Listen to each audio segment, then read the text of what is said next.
Good morning to all.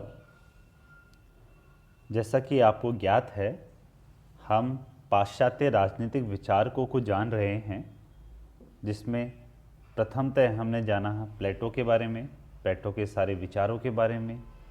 उसके बाद हमने प्रथम राजनीतिक वैज्ञानिक अरस्तु के बारे में जाना, और लास्ट वीडियो में हमने केवल उनका ब्रीफ इंट्रोडक्शन दिया था, उनके बारे में संक्षिप्त जानकारियाँ दी थी कि वो कहाँ से बिलोंगिंग था, उनके ग्रंथ कौन से थे, और उनकी पद्धतियों के बारे में भी हमने पिछली वीडियो में भी बात की थी। बट आज पूरा केंद्र हम अरस्तु की जो अध्ययन पद्धतियाँ हैं उसी पे ही रहेगा, और उसमें भी स्पेसिफिकली वैज्ञानिक पद्धति पे रहेगा। या हम दूसरी तरीके से कह सकते हैं, उनकी जो अध्ययन पद्धतियाँ हैं वो अधिकतर सभी वैज्ञानिक भी हैं।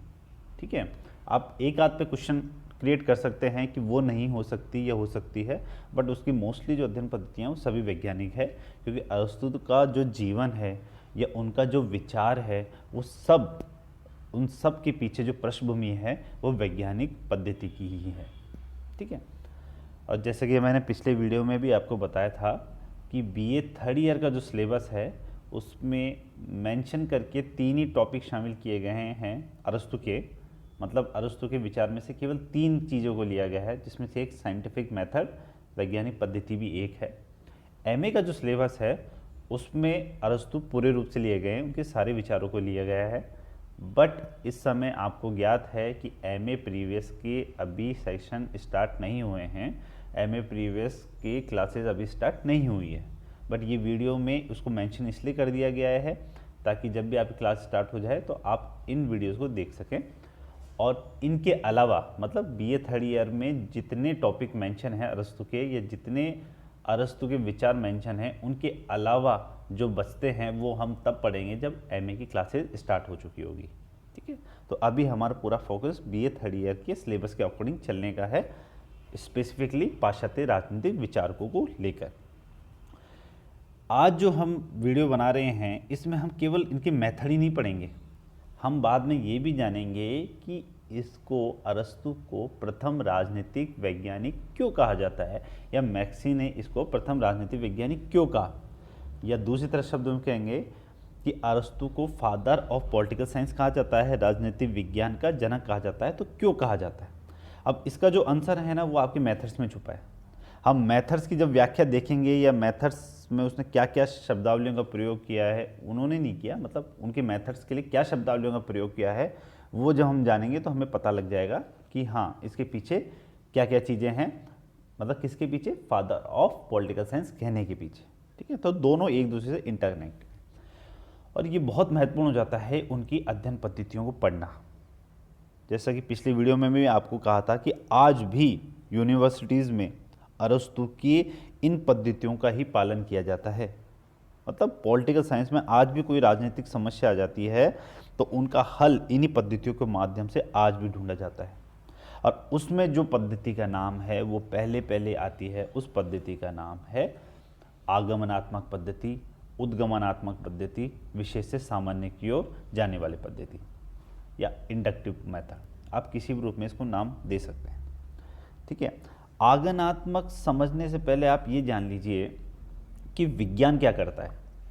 विज्ञान के बारे में सोचिए, जब हम किसी भी विषय को, है ना, किसी भी विषय को जब हम विज्ञान का नाम देते हैं, जैसे राजनीति के पीछे विज्ञान लगा, तो उसका मतलब क्या होता है कि विज्ञान का मेन काम क्या होता है, कोई भी घटना हुई है, ठीक है, उस घटना के पीछे क्या कारण थे, ठीक है, उन सब का, घटना के पीछे क्या कारण थे, उन सभी तथ्यों को इकट्ठा करना, उनका क्रम, उनका निरीक्षण करना, उनकी जांच करना, है ना, और उसके आधार पर एक कंक्लूजन देना, है ना। अगर हम सिंपल शब्दों में कहें कि विज्ञान कार्य कारण को खोजता रहता है, कार्य के पीछे क्या कारण थे, और उसके लिए वो एक क्रमबद्ध अध्ययन करता है, निरीक्षण करता है, क्रमबद्ध अध्ययन करता है, और उसके आधार पर वो लास्ट में एक सामान्य सिद्धांत देता है कि इसकी वजह से ये हुआ। ठीक है, तो विज्ञान में क्या होता है, तर्कों का, तथ्यों का सहारा होता है ना, और जो एक बार स्टैब्लिश हो गया, पूरे रिसर्च के बाद, पूरे निरीक्षण के बाद, पूरे सुपरविजन के बाद, जो एक बार स्टैब्लिश हो गया, वो ऐसा नहीं होता वो स्पेसिफिकली किसी एक जगह के लिए सत्य हो, वो सर्वकालिक होता है, सर्वदेशिक होता है। ठीक है, सब जगह एप्लीकेबल होता है। है ना। जैसे विज्ञान का आप कोई भी नियम लीजिए, वो किसी एक देश की सीमा से बंधा हुआ नहीं है। अगर वो प्रूफ हो चुका, उसको प्रूव कर किया जा चुका है कि हाँ इस फला के पीछे रीज़न यह है, तो किसी भी देश में उस फला के पीछे रीज़न वही होगा, ठीक है ना। ये विज्ञान कहता है, क्योंकि विज्ञान का पूरा अध्ययन जो होता है बहुत ही ऑब्जेक्टिव होता है। अब अरस्तु की खासियत क्या है, अरस्तु ने विज्ञान की इस प्रोसेस को, विज्ञान की इस पद्धति को, ये विज्ञान की इस सोच को राजनीति के अंदर लाए, राजनीति के अध्ययन के अंदर लाए। ऐसा नहीं था कि अरस्तु से पहले राजनीति का अध्ययन नहीं हुआ है, परंतु उन्होंने राजनीति को विज्ञान का रूप दिया, राजनीति में विज्ञान की विधियों को लाए, स्वतंत्र विज्ञान का रूप दिया, किसको, राजनीति को। इसलिए राजनीति विज्ञान विषय का उद्भव हुआ, ठीक है। तो पहले राजनीति शास्त्र था, राजनीति दर्शन शास्त्र था, पर प्लेटो अरस्तु के आने के बाद ही ये राजनीति विज्ञान बना, ठीक है। और एक चीज़ के लिए और कहा जाता है कि पहले, इनसे पहले जब राजनीति का अध्ययन होता था तो स्वतंत्र रूप से राजनीति विषय का अध्ययन नहीं होता था। वहाँ पे राजनीति को किसी न किसी के अंग के रूप में, जैसे प्लेटो क्या करता है, प्लेटो राजनीति को नीति शास्त्र का अंग मान के अध्ययन करता है। वो स्वतंत्र रूप से राजनीति का अध्ययन नहीं करता, वो मानता है नीति शास्त्र के एक अंग के रूप में हमें राजनीति का अध्ययन करना है, ठीक है। अरस्तु ने क्या किया, राजनीति को नीति शास्त्र से अलग करके विज्ञान का रूप दिया। तो इन्हीं सब वजहों से उसको प्रथम राजनीति विज्ञान कहा जाता है, वैज्ञानिक कहा जाता है, ठीक है। अब देखिए अरस्तु का क्या है, अरस्तु ऐसे नहीं था कि वो अचानक ये सब विचार आ गए, उसकी पृष्ठभूमि थी, चिकित्सक का पेशा था, क्यों, उनके परिवार में अनेक पीढ़ियों से यही चला आ रहा था, ठीक है। तो उसकी वजह से उनका जीव विज्ञान, वैज्ञानिक पद्धतियों में अभिरुचि आई थी, और इसी पारिवारिक वातावरण के कारण ही उनका जो अध्ययन पद्धति है या उन्होंने जो विचार दिए उसमें भी साइंटिफिक मेथड या वैज्ञानिक पद्धतियों का समावेश हुआ था। तो ये पूरा पृष्ठभूमि से प्रभावित था, है ना। बारकर ने कहा है कि अरस्तु ने एक वैज्ञानिक की तरह लिखा है, उसके ग्रंथ क्रमबद्ध है, उसकी रचनाएं समीक्षात्मक एवं सतर्क हैं, और उसमें कल्पना की उड़ान नहीं यथार्थ का पुट है। कहने का मतलब है जब प्लेटो अपना अध्ययन करता है तो राजनीति को स्वतंत्र नहीं कर पाता है, नीति शास्त्र के अंतर्गत अध्ययन करता है, और साथ ही वह राजनीतिक अध्ययन एक दर्शन शास्त्र के रूप में, एक थोड़ा काल्पनिक रूप में, आदर्शवादी रूप में, इस रूप में करता है। वहाँ पे वास्तविकता का अध्ययन नहीं किया जाता। वास्तविकता में अध्ययन क्या होता है, जब आप कार्य कारण की खोज करो, उनका क्रमबद्ध अध्ययन करो, तथ्यों की खोज करो, तथ्यों का अध्ययन करो, ऑब्जर्वेशन करो, सुपरविजन करो, उनको टेस्ट करो, उसके बाद आप कुछ कंक्लूजन बोलो। बट ऐसा प्लेटो नहीं करता है, ऐसा अरस्तु करता है, ठीक है। और अरस्तु की जो फेमस रचना है पॉलिटिक्स, उसका प्रारंभ ही इन शब्दों से होता है, निरीक्षण से हमें पता चलता है। तो इस शब्दावली के आधार पर पता लगा सकते हो कितना वो अनुभववादी था और कितना साइंटिफिक था, जो पूरा खोज करके, पूरा निरीक्षण करके ही कुछ बोलता है, ठीक है। तो इस पद्धति को ही, ठीक है ना, जो हम अभी तक बात कर रहे हैं कि वो पहले छोटी छोटी चीज़ों को, तथ्यों को खोजता है, तर्कों को खोजता है, उसके बाद उनका निरीक्षण करता है, मतलब आंकड़े इकट्ठे करना, तथ्य क्या हो गए, आंकड़े इकट्ठा करना, उनका देखो निरीक्षण पहले होता है, उसके आधार पर आंकड़े इकट्ठे हो जाते हैं, फिर उसका एनालिसिस होता है, सुपरविजन होता है, और उसके बाद में ही कोई कंक्लूजन आता है, कोई सामान्य सिद्धांत आता है। ये साइंटिफिक मेथड हो गया, और इसी साइंटिफिक मेथड को या इसी प्रोसेस को आगमनात्मक या उद्गमनात्मक या इंडक्टिव मेथड भी बोलते हैं, जहाँ पे क्या होता है, अब विशेष तथ्यों से, विशेष घटनाओं से, विशेष तर्कों से आप एक सामान्य सिद्धांत की तरफ या सामान्य निष्कर्ष की तरफ आप जाते हैं, विशेष चीज़ों से आप सामान्य सिद्धांत की खोज करते हैं, ठीक है। तो इसलिए इसको इंडक्टिव मेथड बोलते हैं, जहाँ पे ऐसे नहीं होता कि आपने फला पहले कोई विचार दे दिया, ठीक है, या फला कोई एक चीज़ में बांध दिया कि हाँ इसी के तहत हम सब कुछ जांच करेंगे। वो इंडक्टिव मेथड नहीं होता, वो डिडक्टिव मेथड होता है, जिसको प्लेटो करता है। प्लेटो पहले ही न्याय के बारे में बात कर देता है, उसको सर्वोच्च मान लेता है।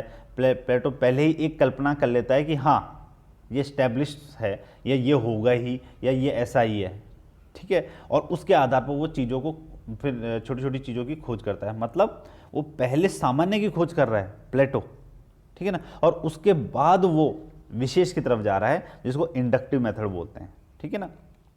इसमें डिडक्टिव मेथड जिसको हम दार्शनिक पद्धति बोल सकते हैं, जिसको निगमनात्मक भी बोलते हैं, उसमें दार्शनिक जो होता है वो कुछ सिद्धांतों को पहले ही आधारभूत मान लेता है, ठीक है ना। और वो जो सामान्य सिद्धांत उसने पहले ही मान लिए, उनके आधार पर वो कुछ विशिष्ट निष्कर्ष निकालता है, ये डिडक्टिव मेथड हो गया। और जबकि जो इंडक्टिव मेथड होता है जो अरस्तु ने अपनाया है, उसमें पहले विशेष को देखा जाता है, पहले विशेष तथ्यों को देखा जाता है, उनका निरीक्षण किया जाता है, आंकड़े इकट्ठे किए जाते हैं, उसके बाद सामान्य सिद्धांत की खोज की जाती है, सामान्य सिद्धांत की खोज की जाती है। तो इस प्रकार हम अध्ययन करते हैं। प्लेटो क्या करता है, न्याय, सौंदर्य, सत्य, आदर्श राज्य, इन्हीं सामान्य सिद्धांतों के आधार पर वो पहले मान लेता है, उन्हीं के आधार पर वो अपना पूरा विचार देता रहता है। जबकि अरस्तु ऐसा नहीं करता, वो पहले जो दिखने वाली चीज़ है, वास्तविक पदार्थ हैं, उनको पहले एक एक करके लेता है, उनका अध्ययन करता है, उसके बाद सामान्य सिद्धांतों की रचना करता है। जैसे और भी सिंपल एग्जाम्पल आप देख लेते हैं। पिछले वीडियो में आपने क्या बात की थी कि अरस्तु ने क्या किया था, 158 राज्यों के संविधानों का अध्ययन किया था, ठीक है। क्यों? क्योंकि उस समय यूनान में छोटे छोटे नगर राज्य थे, है ना, जिनको पॉलिस कहते थे। तो ऐसे 158 राज्यों का अरस्तु अध्ययन करता है। मतलब ये विशेष हो गए, एक एक करके अध्ययन, है ना, ये तथ्य हो गए एक तरीके से, है ना, एक एक करके। और उसके इन विशेषों के आधार पर फिर वो सामान्य निष्कर्ष देता है या सामान्यीकरण करता है, सामान्यीकरण करता है, ये निष्कर्ष देता है। और निष्कर्ष क्या होता है कि पूरी दुनिया के ये पूरे जितने भी संविधान हैं उनको 3 वर्गों में बांटा जा सकता है, ये उसका निष्कर्ष है। पहला, एक व्यक्ति के शासन वाला संविधान। दूसरा, ऐसा संविधान जो जिसमें कुछ व्यक्तियों का शासन हो। तीसरा, जिसमें सभी जनता का शासन हो। इस प्रकार से वो विशेष मतलब 158 राज्यों का अध्ययन करके सामान्यीकरण मतलब 3 वर्गों में बांटकर अध्ययन करता है। तो ऑब्जेक्टिव अध्ययन है। और ये जो उसने वर्ग विभाजन किया, ये आज तक लागू है। आज भी पूरी दुनिया की शासन प्रणालियों को इन 3 वर्गों के अंतर्गत ही देखा जाता है, ठीक है ना। तो ये हो गया आगमनात्मक पद्धति। अब मैंने इसको इतना डिटेल में इसलिए बताया है क्योंकि इन शब्दावलियों में ना अधिकतर लोग कंफ्यूज रहते हैं, अधिकतर स्टूडेंट कंफ्यूज रहते हैं और केवल रटके और लिखने का काम करते हैं। और एक्चुअली एक चीज़ क्या होती है, हमें ये टफ लगता है। अब नीचे देखो मैंने विधियों का नाम लिखा है, विश्लेषणात्मक, पर्यवेक्षणात्मक, सोद्देश्यात्मक। इसमें हिंदी के लिखावट में थोड़ी गलती है, जैसे सोद्देश्यात्मक में ध्याय वाला जो है वो गलत है, सादृश्य में द्रय नीचे आना चाहिए, ये आप करेक्ट कर लेना क्योंकि वो टाइपिंग एरर आ जाता है, ठीक है। बट जो मैं विशेषकर कहना चाहता हूँ, और आगमनात्मक व्यक्ति समझ नहीं पाता, है ना, और उसी को ही आंसर में लिख के नहीं आता और बाकी को लिख के आ जाता है। अब एक चीज़ बताओ, जब अरस्तु की पूरी अध्ययन पद्धति या उसका पूरा साइंटिफिक मेथड का की टर्म ही आगमनात्मक है, अगर आप उसको समझोगे नहीं, उसको आंसर में लिखोगे नहीं, तो आपके नंबर कहाँ से आएंगे या आपकी समझ कैसे विकसित होगी। तो हर शब्दावलियों को समझ के आगे बढ़ना है। और तुलनात्मक रूप से प्लेटो क्या बात करता है, डिडक्टिव मेथड की, किसकी, निगमनात्मक पद्धति की। वो क्या कहता है, वो सामान्य से विशेष की ओर जाता है। और जबकि इंडक्टिव मेथड होता है, जो आगमनात्मक पद्धति होती है, वो विशेष से सामान्य की ओर जाती है, ठीक है। और अगर आपको कुछ भी याद नहीं आया, इसको मतलब आप कभी भूल जाओ वगैरह ऐसे करो, तो ऐसे सिंपल टर्म याद कर लो। विशेष मतलब एक एक करके, है ना, ये भी विशेष है, ये विशेष है। और सामान्य मतलब उन सब के आधार पर कोई एक सामान्य कॉन्क्लूजन, एक कॉमन कॉन्क्लूजन, ठीक है। स्पेसिफिक से कॉमन कंक्लूजन, ऐसे याद कर सकते हो आप। तो पूरा अपन को समझ के आगे बढ़ना है, तो इसलिए अपन ये बातें कर रहे हैं। अब इनकी जो आगे की पद्धतियां हैं, ये सारी पद्धतियां हैं, वो सब एक दूसरे इंटरकनेक्ट ही है। अब आप विश्लेषणात्मक पद्धति की बात करोगे, एनालिटिकल मेथड की बात करोगे, प्लेटो के मामले में भी था एनालिटिकल, पर यहाँ पे और ज़्यादा निखर के आता है, क्योंकि एनालिटिकल जो पद्धति होती है या जो मेथड होता है, विश्लेषणात्मक जो विधि होती है, वो किसी भी विषय या वस्तु के निर्माणकारी जो अंग होते हैं ना, उनको अलग अलग करके जांच करती है। मतलब वही आगमनात्मक वाली बात है कि क्या हर एक अंग मतलब हर विशेष का अध्ययन अलग अलग किया जाता है विश्लेषणात्मक। उसके बाद एक सामान्य नियम, एक सामान्यकरण की खोज की जाती है, कि स्थापना की जाती है, ठीक है। जैसे अरस्तु क्या करता है, अरस्तु जब राज्य का विचार देता है, राज्य के निर्माण का विचार देता है, राज्य के स्वभाव का करता है, तो उससे पहले वो राज्य के जो अंग हैं, कौन कौन से, परिवार और गांव, उनका विश्लेषण करता है, उनका विस्तृत अध्ययन करता है ना। तो विश्लेषण में क्या है कि कहीं किसी विषय वस्तु के जो निर्माणकारी अंग है, जैसे यहाँ राज्य के निर्माणकारी अंग क्या है, परिवार और गाँव, है ना, तो उन सभी की अध्ययन करता है, उन सभी की जांच करता है, उसके आधार पर एक सामान्य नियम की खोज करता है। ऐसा जो मेथड अपनाया जाता है उसको कहते हैं विश्लेषणात्मक विधि, और उसको किसने अपनाया था, अरस्तु ने। प्लेटो में भी आता है ये, ठीक है। अब आता है अगला पर्यवेक्षणात्मक मेथड जिसको सुपरविजन मेथड कहते हैं। तो वो साइंस, जब से अपन बात कर रहे हैं साइंटिफिक मेथड की, साइंस में सबसे पहले क्या चीज़ किया जाता है, किसी भी चीज़ का निरीक्षण किया जाता है, उस निरीक्षण के आधार पर ही आंकड़े इकट्ठे किए जाते हैं, ठीक है ना। स्टैटिकल जो आप अध्ययन करते हो, चाहे साइंटिफिक अध्ययन करते हो, चाहे मैथमेटिकल अध्ययन करते हो, इन सब में ये चीज़ें फॉलो होती है। आप पहले निरीक्षण करते हैं, सुपरविजन करते हैं, पर्यवेक्षक करते हैं। सुपर निरीक्षण को आप ऑब्जर्वेशन भी कह सकते हैं, और जो सुपरविजन होता है वो आंकड़े इकट्ठे करने के बाद भी होता है, ठीक है ना। आप दोनों रूप में कह सकते हो। मैं नॉर्मली क्या कहना चाह रहा हूँ कि आप किसी भी चीज़ के बारे में सुपरवाइज कर रहे हैं, किसी भी चीज़ के बारे में सुपरविजन कर रहे हैं, आप उसको देख रहे हैं, पर्यवेक्षक कर रहे हैं उसको, है ना। तो साइंटिफिक मेथड में यही होता है। उसमें ऐसे नहीं किसी काल्पनिक चीज़ को पहले स्थापित कर दिया गया कि हाँ मेरा ये विचार आया तो ये होगा, मतलब ऐसा आदर्श राज्य होना चाहिए। अब उसके पीछे कोई बेस नहीं है, कैसे बनाया आपने वो आदर्श राज्य, उसके पीछे अगर कोई बेस नहीं है तो वो कल्पना है या वो आदर्शवादी विचार है। अगर आपने पूरे तथ्यों के आधार पर उस विचार को अपनाया तो आप साइंटिफिक हो।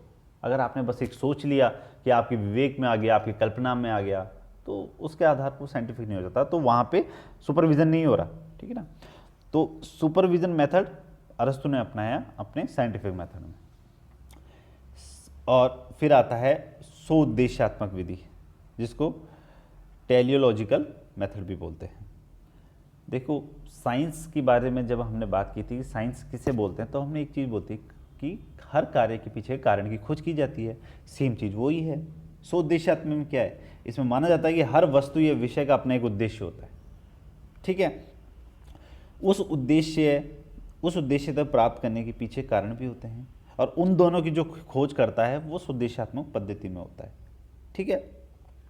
तो इसका मतलब क्या होता है, जो हर वस्तु या विषय का जो उद्देश्य होता है और उद्देश्य पहुंचने तक के जो साधन होते हैं उनकी खोज करता है, वो दोनों सोउद्देश्यात्मक विधि में आती है। और ये साइंटिफिक विधि है जिसका प्लेटो ने यूज़ किया, ठीक है। सादृश्य विधि, या जिसके हम बोलते हैं एनालॉजिकल मेथड, जैसे कि आपको ज्ञात है, आपने अरस्तु वाला पढ़ा होगा, अरस्तु में भी अपने मेथड की बात की थी, वहाँ पे हमने सादृश्य अध्ययन पद्धति की बात की थी। जो जैसा दिखता है उसे उसी रूप में प्रदर्शित करने की विचार की क्षमता होती है। मतलब आप जो चीज़ दिख रही है आपको उसी रूप में आप प्रदर्शित करो, और उसके बाद उसकी जांच करो, है ना, और उसके बाद आप कोई सामान्य सिद्धांत की रचना करो, तो वो सब सादृश्य विधि में आते हैं। प्लेटो ने इस विधि का प्रयोग किया था प्राकृतिक जगत, कला, है ना, इनके अध्ययन में, जबकि अरस्तु बायोलॉजी, मेडिकल साइंस, प्राणी जगत, चिकित्सा विज्ञान, इनके अध्ययन में इस विधि का उपयोग करता है, ठीक है। और ये हो गया अपना इंडक्टिव हो गया, विश्लेषणात्मक हो गया, पर्यवेक्षणात्मक हो गया, सादृश्य हो गया, और सोउद्देश्यात्मक और ऐतिहासिक विधि। ऐतिहासिक विधि बहुत इंपॉर्टेंट हो जाती है। इसके साथ आप एक वर्ड और जोड़ लेना, तुलनात्मक विधि, वो लिखने रह गए हैं यहाँ पे। ये सब एक दूसरे इंटरकनेक्ट है, सब साइंटिफिक है। ऐतिहासिक विधि आप वर्ड से लग रहा होगा, नहीं हिस्ट्री, हिस्टोरिकल, हिस्ट्री तो आर्ट्स में होता है, साइंस में कैसे हो गया। ये बेतुके तर्कों का प्रयोग ना करें यहाँ पे, ठीक है। ऐतिहासिक जो होता है, ऐतिहासिक का मतलब क्या होता है, जो इतिहास का निरीक्षण कर रहा है और उसके आधार पर वहां से तथ्य उठा रहा है, और उसके अध्ययन करने के बाद वो एक सामान्य सिद्धांत की रचना कर रहा है। तो प्लेटो ने क्या किया, अब मैं तुलनात्मक को भी यहाँ साथ में लेके आता हूँ। अरस्तु ने क्या किया, अरस्तु ने इतिहास में जो संविधान चले आ रहे थे, वर्तमान में जो संविधान चल रहे आ रहे थे, उनको लिया, उनका कंपैरेटिव अध्ययन किया, 158 शासन विधाओं को लिया, है ना, और वहाँ उन तथ्यों को लेकर उन्होंने एक सामान्य सिद्धांत की रचना की। ये 3 वर्गों में बांटा उनको लास्ट में जाके। तो उसने इतिहास से उन तथ्यों को लिया, ठीक है, इतिहास से वो चीज़ों को ले रहा है अध्ययन के लिए अपने, तो इसलिए उसके विचार में ऐतिहासिक विधि, है ना, का महत्व बढ़ जाता है, तुलनात्मक विधि का महत्व बढ़ जाता है। तुलनात्मक क्यों, क्योंकि उन्होंने जो 158 शासन 158 जो संविधानों का अध्ययन किया था, वो तुलनात्मक अध्ययन किया था, और उन तुलनात्मक अध्ययन के आधार पर सामान्य सिद्धांतों का निर्माण किया। तो इस प्रकार से उसका पूरा विचार निकल के आता है।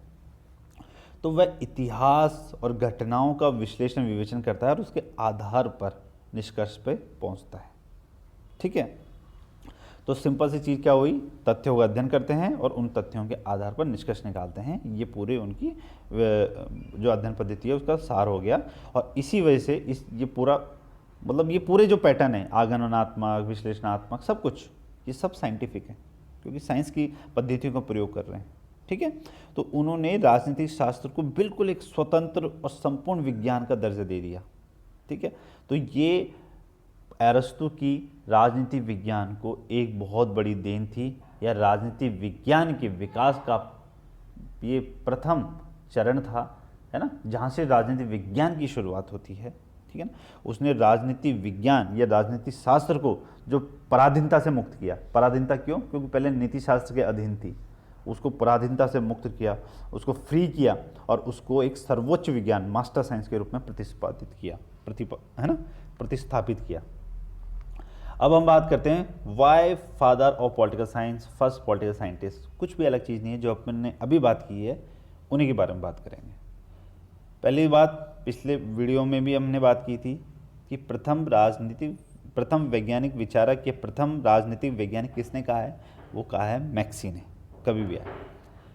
क्यों कहा है, पूरी चीज़ अपन ने जान ली है इंडक्टिव मेथड की वजह से, कि अरस्तु ने जो पद्धतियाँ अपनाई हैं वो आगमनात्मक विधि है, और आगमनात्मक विधि जो होती है वो साइंस में अपनाई जाती है, ठीक है। उसमें क्या किया जाता है, उसमें जो कुछ देखते हैं, जिन ऐतिहासिक तथ्यों की खोज करते हैं, है ना, उनका अध्ययन करते हैं और अध्ययन के आधार पर कुछ निष्कर्ष निकालते हैं, तुलनात्मक अध्ययन करते हैं, निष्कर्ष निकालते हैं, ये सब आगमनात्मक विधि के अंतर्गत ही आ जाते हैं, ठीक है। और आगमनात्मक विधि खुद वैज्ञानिक विधि है, इसलिए जो अरस्तु है वो पॉलिटिकल साइंटिस्ट है, क्योंकि वो वैज्ञानिक विधि को अपना रहा है, ठीक है। दूसरा, उसने राजनीति शास्त्र को नीति शास्त्र से अलग किया, ठीक है। अब देखो, नीति शास्त्र का मुख्य जो उद्देश्य होता है ना, वो हमेशा क्या बोलते हैं उसको, साध्य की तरफ होता है, मतलब वो एंड की तरफ देखता है कि ये होना चाहिए, ठीक है। आदर्शवादी विचार आ जाते हैं, ये होना चाहिए, पर वो कैसे होना चाहिए उसके मामले में वो गड़बड़ा जाता है, क्योंकि वहाँ पे वो तर्कों से उसको सिद्ध नहीं कर पाता, क्योंकि उसका विचार आदर्शवादी है। जबकि राजनीति शास्त्र के अध्ययन में जब विज्ञान को लाया जाता है, तो वो उस उद्देश्य के साथ उनके पीछे के कारण, वहाँ तक पहुँचने के जो साधन है, उन सब की खोज करता है, उन सब का अध्ययन करता है ना। तो ये साइंटिफिक हो गया। इसलिए अरस्तु को राजनीति शास्त्र को नीति शास्त्र से अलग करके एक स्वतंत्र विज्ञान के रूप में अध्ययन करने के कारण भी प्रथम राजनीतिक वैज्ञानिक कहा जाता है, राजनीति विज्ञान का जनक कहा जाता है। एक यथार्थवादी विचारक, इनसे पहले प्लेटो जो थे, इनके जो गुरु थे प्लेटो, उनके विचारों में दार्शनिकता, आदर्शवादिता का पुट ज़्यादा था, है ना। तो इस वजह से वो यथार्थ की चीज़ों का अध्ययन नहीं करते थे, वो एक आदर्श विचारों की कल्पना करते थे, आदर्श विचारों को बताते थे, और उसी के आधार पर वो क्या क्या होना चाहिए उसकी बात करते थे। एक आदर्श व्यक्ति कैसा होना चाहिए, एक आदर्श राज्य कैसा होना चाहिए, एक आदर्श राज्य व्यक्ति का संबंध कैसा होना चाहिए। प्लेटो हमेशा चाहिए वाली बात करते हैं, जबकि अरस्तु है की बात करते हैं। वो उस समय जो घटित हो रहा है उसके आधार पर उनका अध्ययन करते हैं, मतलब पूरा यथार्थ का अध्ययन करते हैं, इसलिए कहा जाता है कि वो यथार्थवादी विचारक है, ठीक है ना। अब मैंने यहाँ लिखा है कि सिस्टमैटिक स्टडी ऑफ स्टेट। देखिए, अरस्तु राजनीतिक दर्शन के इतिहास में ऐसा प्रथम चिंतक है जिसने एक परिपक्व विद्वान की तरह क्रमबद्ध ढंग से सिद्धांतों का अध्ययन किया, ठीक है। वो जब राज्य का अध्ययन करते हैं तो ऐसा नहीं है कि सीधे काल्पनिक राज्य पे चले गए, आदर्शवादी राज्य पे चले गए, वो राज्य का पूर्ण सैद्धांतिक अध्ययन करते हैं। राज्य का जन्म कैसे हुआ, उसका विकास कैसे हुआ, उसका स्वरूप कैसा है, कौन सा संविधान है, संविधान की रचना कैसे होगी, उसमें परिवर्तन कैसे होगा, सरकार का निर्माण कैसा होगा, कानून कैसा आएगा, कानून सर्वोच्चता कैसे आएगी, क्रांति क्या है, इन सभी के बारे में वो विस्तार से विचार करते हैं, है ना। इसी कारण से कहा जाता है कि सबसे पहले उन्होंने सिस्टमैटिक स्टडी की स्टेट की, राज्य का सबसे पहले बहुत ही क्रमबद्ध अध्ययन किया, या राज्य के पूर्ण सिद्धांत का सबसे पहले क्रमबद्ध अध्ययन किया, किसने, अरस्तु ने, ठीक है। Scientific classification of state. अब सिस्टमैटिक स्टडी ऑफ स्टेट की वजह से भी सिद्ध होता है कि ये प्रथम राजनीतिक वैज्ञानिक हैं। क्योंकि विज्ञान में क्रमबद्ध अध्ययन होता है, ठीक है। तो इन्होंने राज्य का क्रमबद्ध अध्ययन किया, तो ये साइंटिफिक हो गए, ठीक है। अब साइंटिफिक क्लासिफिकेशन ऑफ कॉन्स्टिट्यूशन। आपको ध्यान है कि जो अरस्तु है उनको फादर ऑफ कॉन्स्टिट्यूशनलिज्म कहा जाता है, संविधानवाद का पिता कहा जाता है, ठीक है। इसमें एक वर्ड रह गया, रूल ऑफ लॉ की जगह, रूल ऑफ लॉ भी लिख सकते हैं आप, उसकी जगह आप कानून की सर्वोच्चता भी लिख लीजिएगा, मैं दोनों को एक साथ करके आपको बता देता हूँ, ठीक है। जो अरस्तु थे उन्होंने अपने, जो उनकी बुक थी पॉलिटिक्स, है ना, अगर उनकी पूरी जर्नी या उनकी पूरी किताब पॉलिटिक्स का अगर सार देखा जाए, यह कहा जाए कि उस पुस्तक ने उत्तराधिकार में रूप में दुनिया को क्या दिया, तो वह है संविधान शास्त्र। अरस्तु ने जितना संविधान का बारीकियों से अध्ययन किया, 158 संविधानों का अध्ययन किया, ये कोई छोटी चीज़ नहीं है, बहुत बड़ी चीज़ है। उस समय में इतना विस्तृत अध्ययन करना, 158 संविधानों का अध्ययन करना और उसके आधार पर अपने विचार देना, तो अब संविधानवाद के जनक तक ही सीमित नहीं रह जाते, वो तो सब कुछ है। उसने इतना विस्तृत अध्ययन किया, तो संविधानवाद को तो उसने मतलब पहले जिस रूप में प्रथमतः उसको स्थापित किया, उसी रूप में आगामी रूप में भी वो सबसे ऊपर ही रहा है ना, क्योंकि इतना विस्तृत अध्ययन इतने संविधानों का और उसके आधार पर ऐसा निष्कर्ष देना, वो बहुत बड़ी बात थी। और इसका सबसे बड़ा ये है कि हम आज तक भी उसका पालन कर रहे हैं, है ना, उसी वर्गीकरण में हम आज देख रहे हैं। तो संविधान का वर्गीकरण जो उसने दिया ना, वो भारतीय नहीं, पूरी दुनिया के राजनीतिक इतिहास को सबसे बड़ी देन है ना, संविधान शास्त्र की। तो उन्होंने साइंटिफिक क्लासिफिकेशन ऑफ कॉन्स्टिट्यूशन किया, इसी फादर ऑफ कॉन्स्टिट्यूशनलिज्म इसी वजह से कहा जाता है। और इसमें उन्होंने कानून की सर्वोच्चता का प्रतिपादन किया। अरस्तु क्या है, उनका कानून के शासन में विश्वास था, है ना, और वो चाहते थे कि किसी एक व्यक्ति के विवेक का शासन ना हो, जैसा कि प्लेटो कहता है। प्लेटो दार्शनिक राजा की बात करता है, जहाँ पे एक व्यक्ति के विवेक को वो सबसे ऊपर मानता है, जबकि अरस्तु ऐसी बात नहीं करता। अरस्तु कहता है कि एक व्यक्ति के विवेक सब कुछ नहीं होता, परंपरागत नियम कानून इन सब में से श्रेष्ठता को हमें निकालना पड़ेगा, जिसका पालन सभी लोग करेंगे, ठीक है। तो जहाँ प्लेटो एक सुपरमैन अतिमानव की बात करता है, वहाँ अरस्तु इस तरह की बात नहीं करता, वो कानून की सर्वोच्चता चाहता है। क्योंकि कानून की सर्वोच्चता, आप जानते हैं कि कानून की सर्वोच्चता स्थापित होगी तो सभी के लिए समान रूप में होगी, जबकि जब आदर्श वो क्या बोलते हैं दार्शनिक राजा की बात करते हैं, तो वहाँ एक व्यक्ति की प्रधानता होती है और कानून की सर्वोच्चता में सभी की समान प्रधानता स्थापित हो जाती है, ठीक है। अब जब आगे अध्ययन करेंगे, आप जब संप्रभुता वाला चैप्टर का अध्ययन करते हैं तो उसमें एक वैधानिक संप्रभुता आता है, तो उसकी झलक या उसके बीज तो अरस्तु के इसी विचार में शामिल हो जाते हैं, ठीक है। सरकार के अंग, अरस्तु ने सरकार के 3 अंग, नीति निर्धारक, प्रशासकीय और न्यायिक, इनके बारे में बात की, ठीक है। और यही जो शब्दावली है, यही जो शासकीय अंग है, आज के समय में हमें व्यवस्थापिका, कार्यपालिका, जुडिशरी के रूप में हमारे सामने है, एग्जीक्यूटिव के रूप में है ना, लेजिस्लेटिव के रूप में, जुडिशरी के रूप में हमारे सामने स्थापित है। तो उन्होंने इतने टाइम पहले ही इस रूप में इसका निरूपण कर दिया था। कहते हैं इनका विस्तृत अध्ययन किया, पर इतना विस्तृत अध्ययन नहीं किया जितना बाद में हमारे सामने आता है इनका अलग अलग अंगों का अध्ययन, बट उन्होंने ये क्लासिफिकेशन उस समय कर दिया था। तो ये सारे जो विचार हैं, ये दर्शाता है कि किस तरीके से उन्होंने अपनी अप्रोच को, अपने विचार को एक साइंटिफिक रखा, या ये कह सकते हैं कि राजनीति की जो व्याख्या है या राजनीति की जो अंग हैं या राजनीति का जब हम अध्ययन जिन जिन क्षेत्रों के परिप्रेक्ष्य में करते हैं, उन सब में उन्होंने वैज्ञानिक विधियों को समावेश किया, वैज्ञानिक विधियों का समावेश किया, उनको एंटर किया। इसी वजह से उन्हें राजनीति विज्ञान का जनक और या प्रथम राजनीति वैज्ञानिक विज्ञान के रूप में कहा जाता है। उन्होंने जो राजनीति है, जो पॉलिटी था, है ना, जो पहले एक शास्त्र के रूप में था, दर्शन शास्त्र के रूप में था, उसको एक कंप्लीट साइंस का सम्मान दिया, है ना।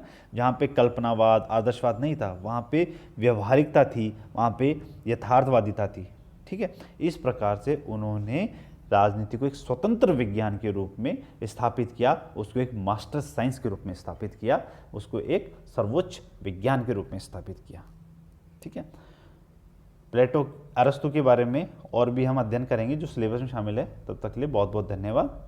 अगर बोलते टाइम अगर आप कई शब्दावलियाँ प्लेटो की जगह अरस्तु आ गई हो जाता है कभी, है ना, आप बोलते टाइम आपको इतना पता नहीं लगता, तो आप उस समय सेल्फ करेक्ट कर लीजिएगा उसको। अगर नहीं हो पाए तो आप कमेंट बॉक्स में लिख दीजिएगा, मैं बता दूंगा आपको कि कहाँ पे बोलने में गलती हो गई, या कहाँ पे जहाँ अरस्तु बोलना चाहिए था वहाँ प्लेटो हो गया, प्लेटो बोलना चाहिए था वहाँ अरस्तु आ गया।